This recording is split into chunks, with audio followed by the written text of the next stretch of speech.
आणि महाराष्ट्रामध्ये तरुण मुलांचा जे जीव जात आहे आणि कॅन्सरचे केसेस वाढत आहेत त्याचा फक्त आणि फक्त कारण जे है मिलावट है। अध्यक्ष महोदय, आज मुंबई शहर के अंदर कई नौजवान बच्चे एनर्जी ड्रिंक पी के मर रहे हैं, उसका कारण क्या है?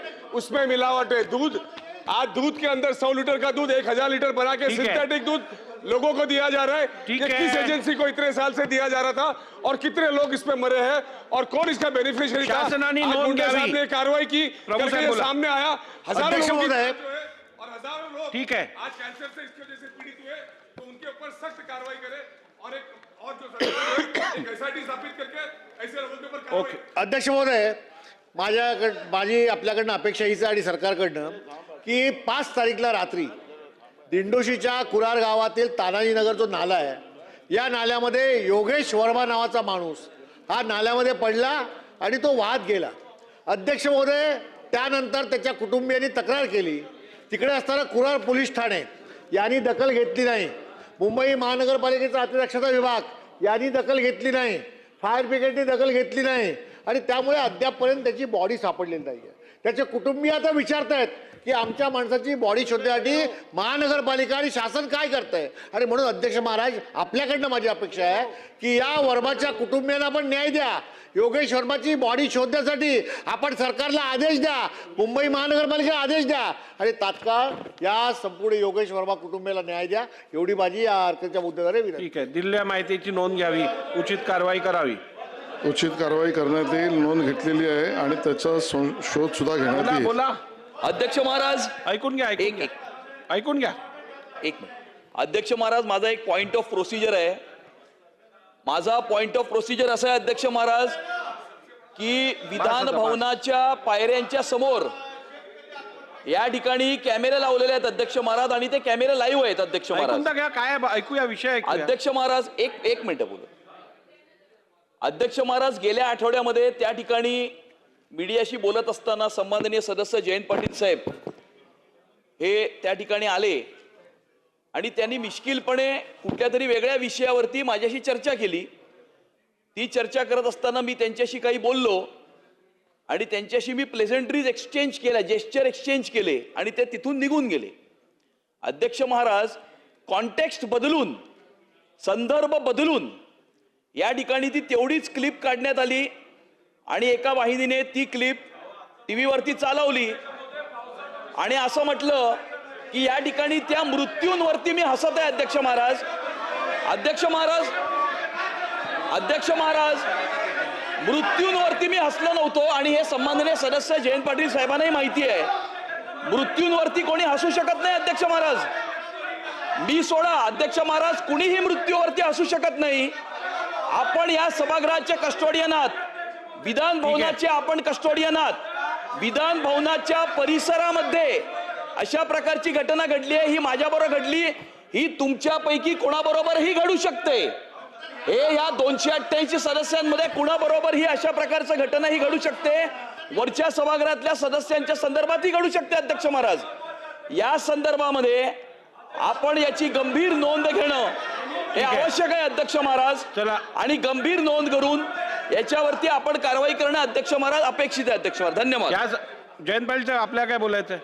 जयंत पाटील अध्यक्ष महोदय, महाराष्ट्रात सर्व ठिकाणी प्रचंड पाऊस आहे आणि मुंबई, बृहन्मुंबई एरियामध्ये आणि खास करून मुंबई पुणे रस्त्यावर, नाशिकच्या बाजूला सर्व ठिकाणी प्रचंड पावसाने थैमान घातलेलं आहे। अनेकांचे मृत्यू झाले, अनेक कोकणापर्यंत अगदी चिपळूण आणि खालीपर्यंत फार प्रचंड पाऊस झाला। अध्यक्ष महोदय, अनेक ठिकाणी बांधकाम खात्याने अलीकडेच केलेली बांधकामं पडली, त्यांना फुल प्रूफ असताना देखील पडली।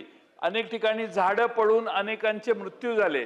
अध्यक्ष महोदय, म्हणून आम्ही स्थगन प्रस्ताव यासाठी दिलेला आहे की सभागृह स्थगित करावं आणि ही चर्चा करावी।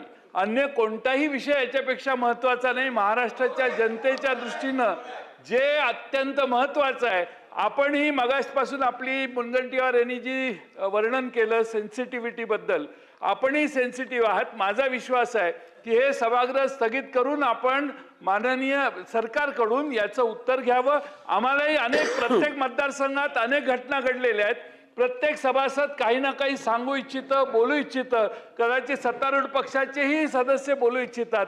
त्यामुळे सगळे कामकाज स्थगित करून अध्यक्ष महोदय, या महाराष्ट्रात आणि खास करून मुंबई, ठाणे, कोकण आणि सर्व परिसरात पडलेल्या पावसाची चर्चा व्हावी, त्याच्या झालेल्या नुकसानीची चर्चा व्हावी, त्यातनं निर्माण झालेल्या मृत्यूंची चर्चा व्हावी आणि त्याच्यावर उपाययोजना होण्यासाठी हा स्थगन प्रस्ताव महत्वाचा आहे. ठीक. आपण तो स्वीकारावा अशी माझी आग्रहाची विनंती आहे. बसून घ्या आता काय बोला.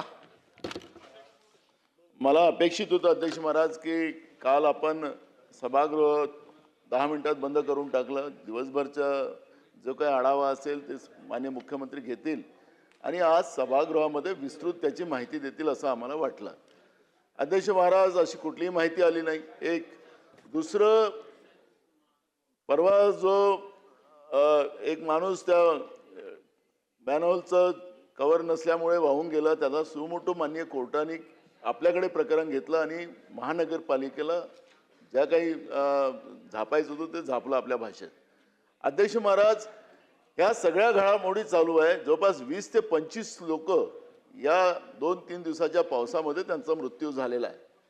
हे प्रशासनाच्या चुकीमुळे झालेलं आहे किंवा नैसर्गिक आपत्ती आहे? कारण की अनेक लोक काय म्हणतात की विरोधक राजकारण करतात. आम्हाला याच्यात राजकारण करायचं नाही अध्यक्ष महाराज. प्रत्येकाच्या जीविताचं रक्षण करणं सरकार म्हणून आणि आपल्या या सभागृहाची त्याच्यामध्ये आपलं कर्तव्य आहे आणि तीच भूमिका आमची आहे अध्यक्ष महाराज. कोकणामध्ये पिकाचं मोठ्या प्रमाणात नुकसान झालं. महाराष्ट्रामध्ये काही भागात पाऊसच पडलेला नाही अध्यक्ष महाराज. दुबार पेरण्या सुरू झालेल्या आहेत आणि अशा या गंभीर प्रश्नावर तुमच्यासारखे संवेदनशील माननीय अध्यक्ष महोदय, आपल्याला अध्यक्ष महाराज ढकलून नेण्याचा विषय नाही आहे अध्यक्ष महाराज. आमच्यावर तुमचा कुठलाही हेतू आरोप नाही अध्यक्ष महाराज. तुम्ही सगळ्यात लोकप्रिय अध्यक्ष या विधानसभेचे आहात, त्यामध्ये कोणालाही दुमत नाही अध्यक्ष महाराज. पण अध्यक्ष महाराज, या पद्धतीनं लोकांच्या जीविताचीच काळजी आम्हाला कोणाला नसेल आणि इथं आम्ही कामकाज करायचं आणि चाललं जायचं असं नाही अध्यक्ष महाराज. मिसिंग लिंक मध्ये सन्माननीय अध्यक्ष महाराज, नानाभाऊ. मिसिंग लिंक मध्ये ज्या काही त्रुट्या होत्या त्याच्याबद्दल माजी मुख्यमंत्री पृथ्वीराज चव्हाण साहेबांनी पहिल्यांदाच सांगितलं होतं. त्याच्यावरही दुर्लक्ष झालं अध्यक्ष महाराज. हजारो कोटी रुपये खर्च करून आम्ही हे सगळं विकास करतोय अध्यक्ष महाराज. कर्जरूपी पैशाच्या माध्यमातून आम्ही जनतेवर बोजा टाकून आम्ही हा सगळा विकास करतोय अध्यक्ष महाराज आणि तो लोकांच्या जीवितावरच येत असेल तर अध्यक्ष महाराज हे काही बरोबर नाही आहे. आणि म्हणून आपल्याला आमची विनंती आहे अध्यक्ष महाराज, आपण ढकलून नको नये अध्यक्ष महाराज. आणि सरकारला मला असं वाटतं की बघा, ट्रेझरी बेंच पुन्हा खाली झाला अध्यक्ष महाराज. या सभागृहाचं महत्व संपलं अध्यक्ष महाराज आणि तुमच्याकडून आमच्या अपेक्षा अध्यक्ष महाराज की हे कामकाज या ठिकाणी आणि सरकारवर या सगळ्या प्रश्नाचं उत्तर देण्याची